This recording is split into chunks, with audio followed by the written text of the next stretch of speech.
Hello everyone, welcome to our channel. तो चलिए start करते हैं।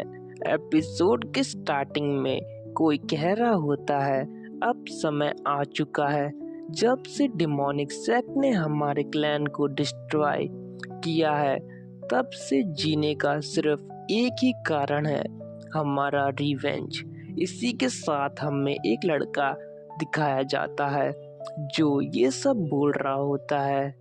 फिर हम देखते हैं कि वो लड़का उस पैलेस के अंदर चला जाता है।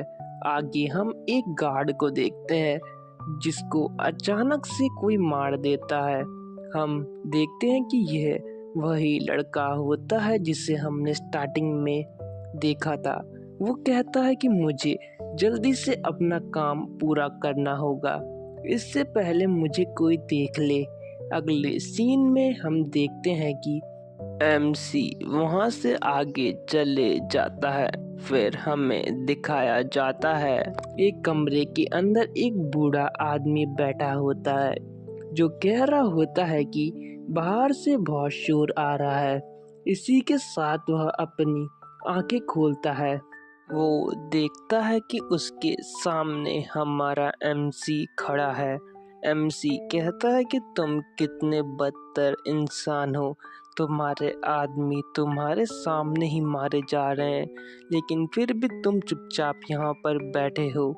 तो यहाँ पर जो आगे हेवनली डीमन है, गाइस, ये हेवनली डीमन है जिसने हमारे एमसी के क्लैन को डिस्ट्रॉय किया है। हेवनली डीमन कहता है कि तुम्हें क्या लगता है कि इन कीड़ों के मरने से मुझ पर कुछ फर्क पड़ेगा? असल में हार्टलेस तो तुम हो जिसने इन्हें मारा है, तो तुम मुझे ब्लेम नहीं कर सकते। एमसी आगे से कहता है कि तुमने बहुत बकवास कर ली, आज मैं तुम्हें अपने हाथों से मारने वाला हूँ। इसी के साथ एमसी हेवनली डीमन पे अटैक कर देता है। हम देखते हैं कि जो हेवनली डीमन है उसे इस चीज से कोई फर्क नहीं पड़ रहा होता। आगे से हेवनली डीमन कहता है कि बच्चे, बस तुम पे इतनी ही ताकत है, तो चलो मैं तुम्हें अपनी पावर दिखाता हूँ। इसी के साथ हेवनली डीमन अपनी हेवनली डीमन ब्लड आर्ट का इस्तेमाल करता है और सीधा एमसी पर अटैक कर देता है। हम यहाँ पर देखते हैं कि जो हेवनली डीमन और एमसी का अटैक है वो एक दूसरे से टकरा रहे होते हैं, लेकिन कहीं ना कहीं जो हेवनली डीमन है वो हमारे एमसी पर भारी पड़ रहा होता है। एमसी कहता है कि इसका जो मुक्का है उसमें शॉर्ट क्यूआई भरी पड़ी है। आगे हेवनली डीमन हंसते हुए कहता है कि आज मैं तुम्हें भी तुम्हारे बाप के पास पहुंचाने वाला हूं, तो तुम्हें मेरा शुक्रिया करना चाहिए। लेकिन तभी एमसी यहाँ पे हेवनली डिवाइन पाम का यूज करके हेवनली डीमन पर अटैक कर देता है। हेवनली डीमन कहता है कि इसका अटैक बहुत पावरफुल है, लगता नहीं कि मैं इसके सामने ज़्यादा देर टिक पाऊंगा। इसी के साथ जो एमसी का अटैक है वो डायरेक्ट हेवनली डीमन पे लग जाता है। एमसी यहाँ पर कहता है कि तुमने अपने गंदे मुंह से मेरे पिता के बारे में बोलने की हिम्मत कैसे करी? आज तुम मरने वाले हो और इस चीज़ को कोई बदल नहीं सकता। आज मैं उन सब लोगों का बदला लूँगा जिन्हें तुमने मारा है, हेवनली डीमन। हेवनली डीमन यहाँ पे घायल बैठा होता है और कहता है कि मैंने तुम्हारे सेक्ट को तबाह कर दिया, लेकिन मैंने तुम्हें छोड़कर बहुत बड़ी गलती कर दी। लेकिन अभी भी मेरे पास मौका है तुम्हें मारने का। अगर मैंने ये एलिक्सर पी लिया तो तुम्हारा खेल खत्म। एमसी यहाँ पे सोचता है कि अगर इस डीमन ने ये एलिक्सर पी लिया तो मेरा काम यहीं पे ख़त्म हो जाएगा।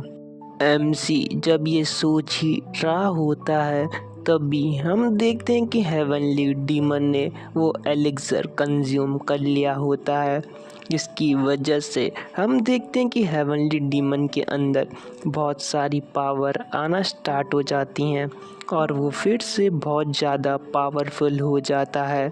हम यहाँ पे देखते हैं कि हेवनली डीमन बहुत गुस्से में कहता है कि अब तुम मरने वाले हो बच्चे, इसलिए तैयार हो जाओ। और इसी के साथ जो हेवनली डीमन है वो तेजी से हमारे एमसी पर अटैक कर देता है और कहता है मरो अब तुम। यहाँ पर हम देखते हैं कि वो बहुत ज़्यादा गुस्से में होता है। एमसी यहाँ पे कहता है कि लगता है कि अब मैं मरने वाला हूँ, लेकिन तभी हम देखते हैं कि उसके आसपास कोई बैरियर आ जाता है। ये देखकर जो हेवनली डीमन है वो भी शॉक हो जाता है। आगे हम देखते हैं कि एमसी यहाँ पे कहता है कि क्या बैरियर, आखिर ये कहाँ से आया। तभी हम एक आवाज़ आती है। एक लड़का आते हुए कहता है कि मैं थोड़ा लेट हो गया, मुझे माफ़ कर दो। तो यहाँ पर एमसी कहता है ग्रेट मेज। तो जो ग्रेट मेज है वो कहता है मैंने कहा था ना, तुम मुझे उस बेकार नाम से मत बुलाओ। ग्रेट मेज कहता है कि क्या तुमने यहाँ का काम पूरा कर चुका है। फिर हमें नरेटिंग वॉइस बताती है कि ये जो मेज है ये दूसरे वर्ल्ड से आया है। फिर एमसी यहाँ पे कहता है कि अगर ये नहीं आता तो मैं बिल्कुल यहाँ पे मारा जाता। लेकिन एक मिनट, ये कैसी स्टोरी है। यहाँ पे हमें एक ट्विस्ट देखने को मिलता है। अभी तक जो हम देख रहे थे वो असल में जो हमारा एमसी है वो स्टोरी पढ़ रहा था। एमसी कहता है कि ये एक रेगुलर मुरिम स्टोरी की तरह बिल्कुल नहीं है। आखिर कोई दूसरे वर्ड से आकर किसी और का टाइटल कैसे छीन सकता है। ये तो बिल्कुल बेकार स्टोरी है और ना ही इस स्टोरी का कोई सेंस बनता है।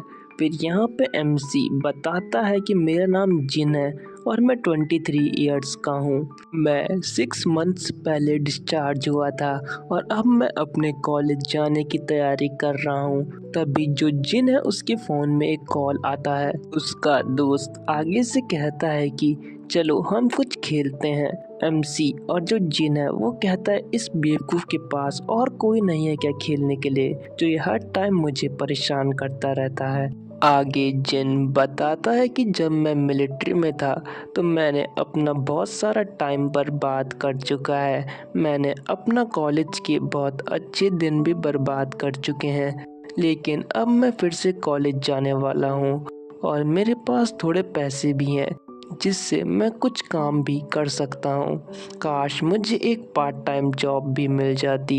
इसके बाद हम जिन को जो प्ले स्टोर है वहाँ देखते हैं जहाँ वो खेलने जा रहा होता है। जिन यहाँ पे ये भी कहता है कि मैंने जो मुरिम स्टोरी है उनमें कुछ ज़्यादा ही टाइम वेस्ट कर चुका है, लेकिन चलो अब अपना लॉयल ग्राउंड खेलने का समय आ चुका है। जिन यहाँ पे कहता है कि मैंने बहुत समय से ये गेम नहीं खेला, लेकिन आज मैं इसको खेलने वाला हूँ इतने महीनों बाद। जिन यहाँ पे अपने दोस्त से कहता है कि मैं लॉबी में हूँ, तुम मेरा वेट करो। तो आगे से उसका दोस्त कहता है कि मैंने टूर्नामेंट में कुछ चेंजेस भी करे हैं, तो तुम उनके लिए तैयार रहना। इसके बाद हम देखते हैं कि जो जिन है वो लॉयल ग्राउंड में एंटर कर देता है। हम देखते हैं कि यहाँ पर जिन कहता है कि हमें बहुत सारे वेपन कलेक्ट करके जो पीपल हैं उन्हें मारना होगा ताकि हमें बहुत सारे पॉइंट्स मिल सके। फिर हमें लॉयल ग्राउंड का सीन दिखाया जाता है जहाँ बहुत सारे लोग एक दूसरे को मार रहे होते हैं और अपने जो सर्वाइवल है उसकी कोशिश कर रहे होते हैं। यहाँ पर हम देखते हैं कि जो जिन है वो भी यहाँ पे मार रहा होता है और कहता है कि यहाँ पे सिर्फ 2 लोग बचे हैं, हमें जल्दी से इन्हें मारना होगा। लेकिन जो जिन का दोस्त है वो कहता है कि हमें पहले सेफ जोन में मूव करना होगा, वो अभी हमसे बहुत दूर है। तो यहाँ पे जिन कहता है कि मैं तुम पे भरोसा कर रहा हूँ। इसके बाद हम देखते हैं कि जिन कहता है कि जो स्कल मास्क वाला बंदा है वो हमसे पहले यहाँ पहुँच चुका है। ऐसे ही जिन और उसका दोस्त अंदर जाते हैं तो वो शॉक हो जाते हैं क्योंकि वहाँ सारा लूट वैसे ही पड़ा होता है। जिन कहता है ये पॉसिबल कैसे है। तभी हम पीछे स्कल मास्क वाले बंदे को देखते हैं जो जिन और उसके दोस्त पे फायरिंग स्टार्ट कर देता है। जिन कहता है कि ये तो ट्रैप है, इसने हमें फंसाया है, अब हमें क्या करना चाहिए।